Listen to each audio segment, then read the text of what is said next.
Olá, gente, boa noite. Mais uma quarta-feira juntos. Vamos adorar o Senhor e estudar a palavra dele. Amém?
Boa noite a todos. Estamos de volta aqui com mais um episódio do Atos 8 e hoje a gente vai tratar um pouco acerca do capítulo 9 do livro do Êxodo. Então, já te convido e te peço a compartilhar esse conteúdo, curtir, se inscrever no canal aqui da igreja, deixe seu comentário, deixe sua dúvida. A gente também tem um e-mail aqui na descrição que você pode entrar em contato com a gente para sanar alguma eventual questão, tá bom? Então, sem mais demoras, a gente pede que você abra aí sua Bíblia no capítulo 9 do livro de Êxodo. Como de costume, a gente não vai fazer uma leitura exaustiva, mas vamos tratando aqui alguns pontos que sejam mais relevantes e que Deus nos abençoe pela sua palavra. Então, você que já está acompanhando essa série de estudos, vai ver que a gente já tratou nos capítulos anteriores sobre algumas pragas que caíram sobre a terra do Egito.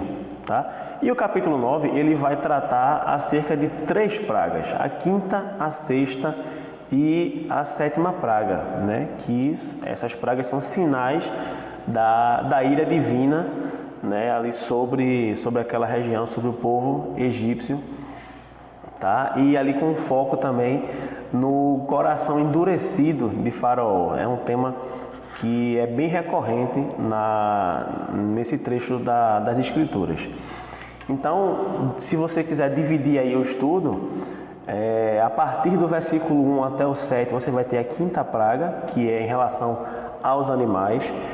Em seguida, você vai ter a praga das úlceras, que está do versículo 8 até o 12.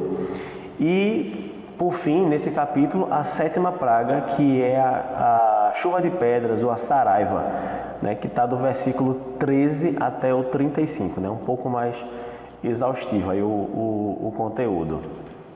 Então vamos lá, quinta praga, né, que caiu sobre o Egito, né, e mais especificamente sobre os animais. Depois de Faraó ter ficado ainda mais endurecido com as pragas anteriores, né, que haviam caído sobre o Egito, Deus ordenou que Moisés se apresentasse, tá, novamente ao rei do Egito e lhe dissesse o seguinte, que caso ele não libertasse o povo de Israel, para quê? Para ir ao deserto e adorar a Deus, a mão do Senhor se levantaria mais uma vez sobre o Egito e se levantaria especificamente agora acima dos rebanhos egípcios, né, que estavam no campo. Pega esse detalhe, os rebanhos que estavam no campo. Então você pode pensar em cavalo, jumento, camelo, ovelha, o gado em geral, né? Esses animais seriam acometidos por essa peste, por essa praga, né? Que seria de uma forma muito grave. Então, assim se sucedeu, né? Faraó não libertou o povo, Faraó não deixou que o povo fosse até o deserto para adorar a Deus. E essa praga, de fato, recaiu sobre os animais do egípcio, tá? Os animais eles foram atingidos por essa peste. E aí note que somente os animais que pertenciam aos egípcios, os animais que pertenciam ao povo de Deus, eles não foram atingidos, tá? Então assim, você vê que Deus, ele deu uma ordem e essa ordem se cumpriu exatamente como ele havia dito. Então Deus, ele fez a separação muito clara entre os animais que eram do povo de Israel e os animais que eram dos egípcios. E só esses é que foram atingidos pela quinta praga, tá? Então, isso mostra o quê? Que essa peste, essa praga, ela não foi fruto do acaso, ela não foi fruto de uma intervenção muito abrangente, não, ela foi uma intervenção específica, ela não atingiu, lembrem, os rebanhos do povo de Deus.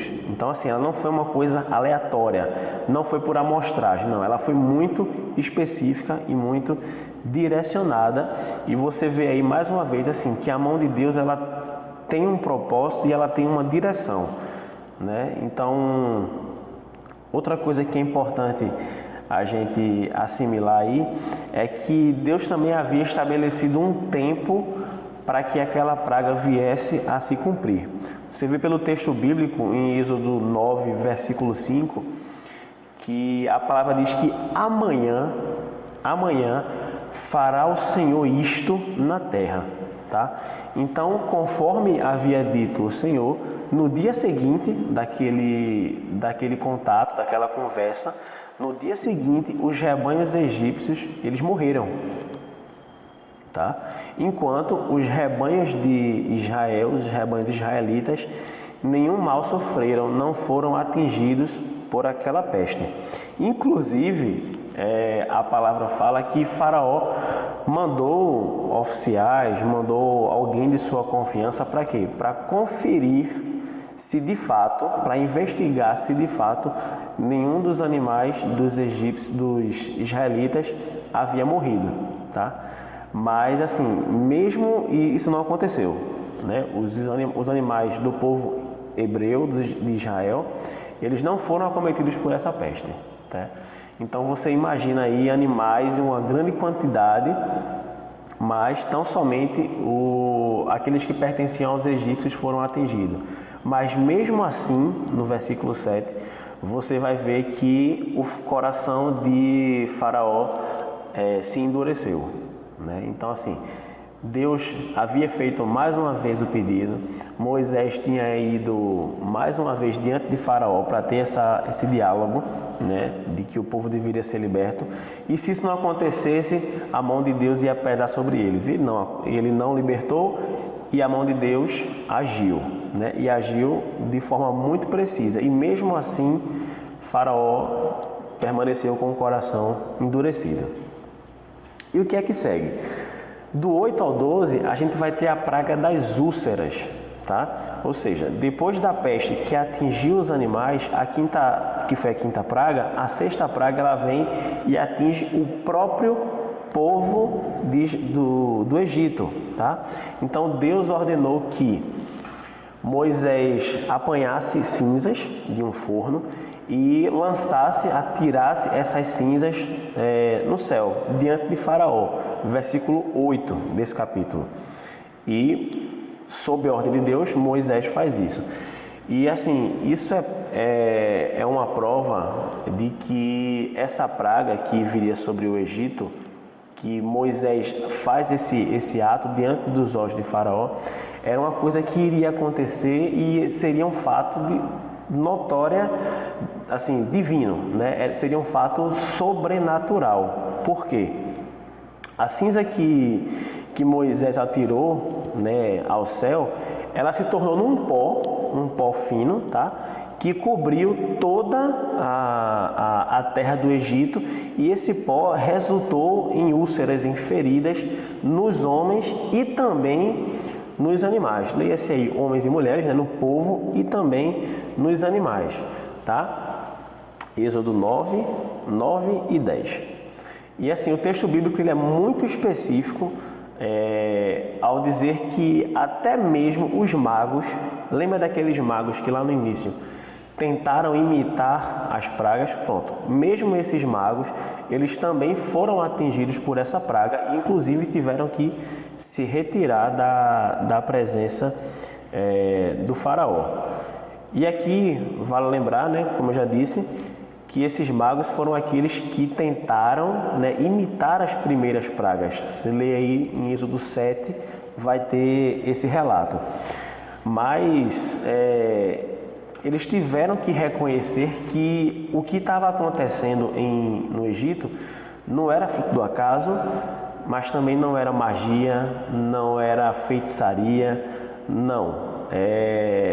Era justamente um juízo que vinha de um Deus, era um juízo divino e não podia ser imitado, não podia ser copiado por qualquer ser humano que fosse, tá?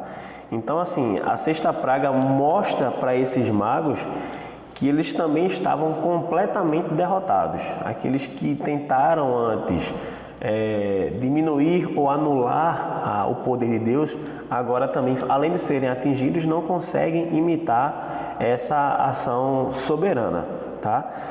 E por fim, né, mesmo depois dessa sexta praga, Faraó não atendeu o pedido de libertação dos israelitas. Versículo 12 desse capítulo. Um detalhe aí que não vai fazer ninguém perder a fé, tá? Você viu aí no versículo 6 que essa úlcera atingiu homens e animais. Mas, Tiago, a gente viu antes que a praga número 5 atingiu os animais e matou todos os animais. Só que qual foi o detalhe que eu pedi para você guardar? A quinta praga, ela atingiu todo o rebanho que estava no campo. Ou seja, existia rebanho, existia animal que não estava no campo. Podia estar no celeiro, podia estar num curral, podia estar em outro lugar, mas não estava no campo. Então, não crie problema com isso, tá bom?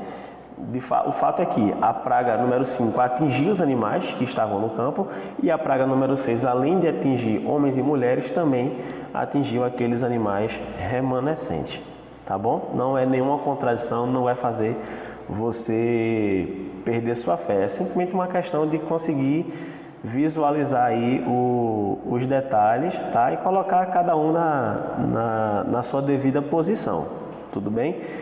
E seguindo, Agora já para a parte final, que é um pouco mais longa, que é acerca da 7ª praga, né? A chuva de pedras, ou o que alguns chamam também de saraiva. Depois dessa 6ª praga, que foi aquele pó que gerou úlceras, tá? Deus ordenou, que Moisés fosse o quê? Mais uma vez diante de Faraó, para quê? Para solicitar, né? Reivindicar a libertação do povo, para que o povo fosse ao deserto adorar a Deus, tá?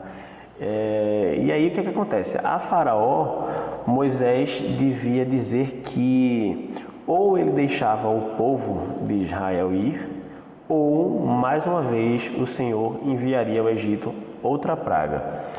E essa praga seria ainda mais severa do que as pragas anteriores, né? Porque inclusive ela consistia numa chuva de pedra, e a palavra fala até de pedra e fogo, tá? E assim, essa praga ainda mais severa mostraria a todos que não há ninguém tão poderoso quanto o Deus de Israel. Está no versículo 13 e 14 desse capítulo. Além disso, Deus também explicou que os seus juízos, através das pragas, eles tinham sido misturados aí com misericórdia. Por que a gente está falando isso? Porque é muito fácil a gente abrir a Escritura tão somente no capítulo 9 de Êxodo e achar que Deus é um Deus tirano, achar que Deus é um Deus que não age de misericórdia. Mas a verdade não é essa. A verdade é que Deus é um Deus bondoso e que sim, Ele usou de juízo contra o Egito, mas Ele também usou de misericórdia, tá? A gente precisa entender que Deus criou o universo, ou seja, Deus poderia ter destruído todo o Egito com uma só palavra. Deus poderia ter libertado o povo dele com uma só ordem, mas Ele também usou de misericórdia para com aquela população do Egito. E isso tem até, ou inclusive, um cunho pedagógico, porque Deus ele foi agindo progressivamente por meio das pragas, e Ele age dessa forma por quê? Porque foi a maneira que Ele ordenou para que o seu próprio nome no final da história fosse ainda mais exaltado, ainda mais glorificado. Para o povo de Israel, por que não soltá-los, né? Não libertá-los com uma só palavra? Porque essa progressão das pragas também serviu de testemunho, não só para os egípcios verem que havia um Deus e que aquele Deus era o soberano, mas também para o povo de Israel foi de extrema relevância pedagógica, porque eles viram o agir de Deus de uma forma progressiva, e isso serviu para que eles perpetuassem esse testemunho ao longo da história. Então, não se engane em achar que Deus é um Deus tirano e que não age com misericórdia, tá? Esse texto bíblico, como eu falei, ele é um pouco mais extenso, essa parte final, mas ela vai relatar também acerca de alguns oficiais, tá? do faraó, que ao ouvirem a palavra que Moisés trouxe, eles também temeram, né? Porque Moisés disse, olha, se você não libertar, vai vir uma praga ainda mais severa que vai destruir essa região, né? E esses oficiais, eles acabaram por recolher seus animais, tá? Alguns desses oficiais, e outros não se importaram com o aviso desse juízo divino e deixaram seus animais aí no campo, tá? E o que acontece? Depois disso, né, nos versículos seguintes, a gente está no versículo 22 agora. Deus ordenou que Moisés erguesse as mãos aos céus, tá? E ali uma chuva de pedra haveria de cair sobre toda a região do Egito. E Moisés faz o quê? Moisés obedece. Moisés age segundo a ordem de Deus, e ele diz que a palavra conta que Moisés ergueu as mãos e dos céus vieram trovões, né? E fez-se cair uma chuva de pedras juntamente com fogo, tá? Que também desceu do céu sobre a terra. Talvez há uma curiosidade, essa palavra trovões aí, que foi traduzida, no hebraico, se não me engano, ela significa algumas vozes.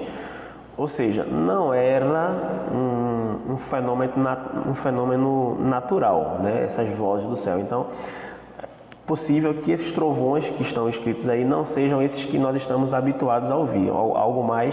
Seria algo mais sobrenatural, entende? Então, de fato, houve sobre o Egito, tá? Uma chuva de pedras misturada com fogo que feriu tudo que havia no campo. Homens, mulheres, animais e a própria vegetação foi atingida, tá? Isso está no versículo número 25.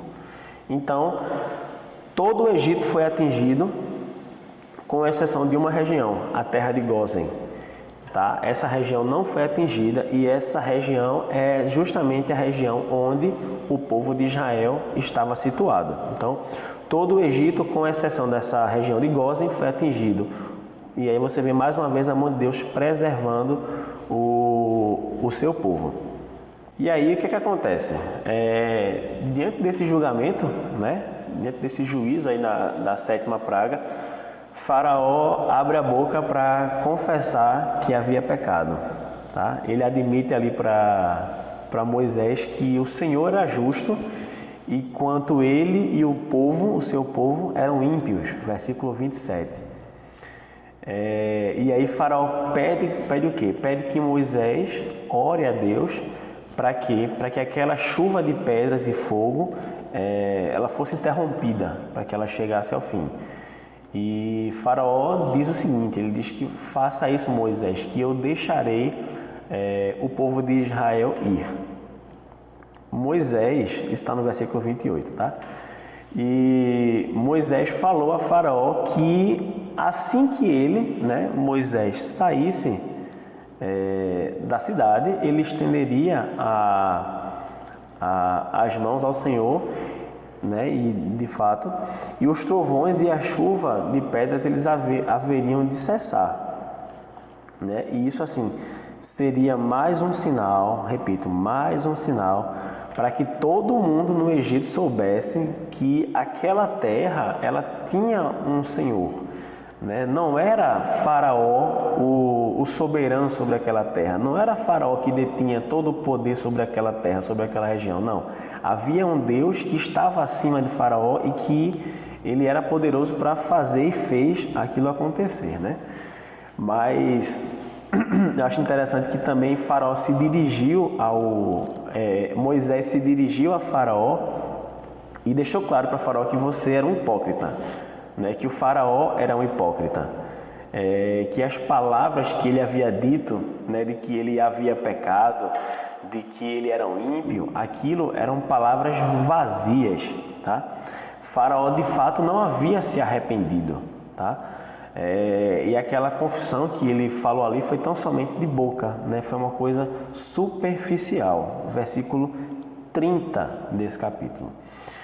E de fato,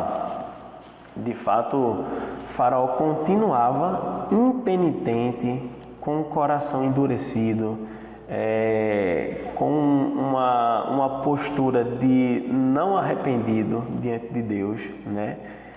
E a sétima praga de fato cessou, chegou um momento que ela cessou, e o texto bíblico ele vai dizer que tão logo essa praga cessou, Faraó tornou a quê? Tornou a pecar e endureceu o seu coração, tá?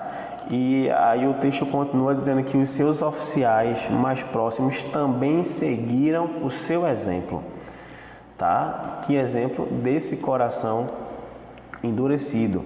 E por ter esse coração endurecido, mais uma vez Faraó não deixou que os israelitas partissem para adorar a Deus no deserto. E tudo isso, a palavra retrata lá no versículo 35, que tudo isso ocorreu conforme o Senhor havia dito a Moisés. Então esse é um brevíssimo apanhado sobre o capítulo 9. Nós temos a quinta, a sexta e a sétima praga, tá? Que recaíram aí sobre os animais. Depois outra praga recaiu sobre os homens, sobre a população e sobre os animais. e a sétima praga, que foi a chuva de pedras e fogo que caiu sobre todo o Egito, mas os animais dos israelitas foram preservados. Depois, o próprio povo, com relação às ostras, o próprio povo de Israel também foi preservado. E em relação à chuva de pedras, a própria região que o povo havia se instalado, que era Gósen, também não foi atingida pelo juízo, tá?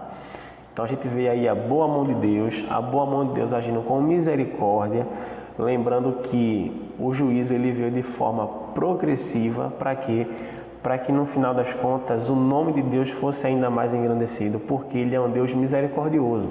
A gente precisa lembrar que Deus podia ter feito isso tão somente com apenas uma palavra, mas Ele não fez, para que servisse de testemunho tanto para o povo de Israel quanto para o próprio povo egípcio. Então, eu peço que Deus abençoe a sua casa, abençoe a minha casa através dessa palavra, das Escrituras, que sirva de lição para a nossa vida, que sirva de aprendizado e que sirva de um maior aprofundamento com o nosso Deus. Então, que Deus nos abençoe e até uma próxima oportunidade.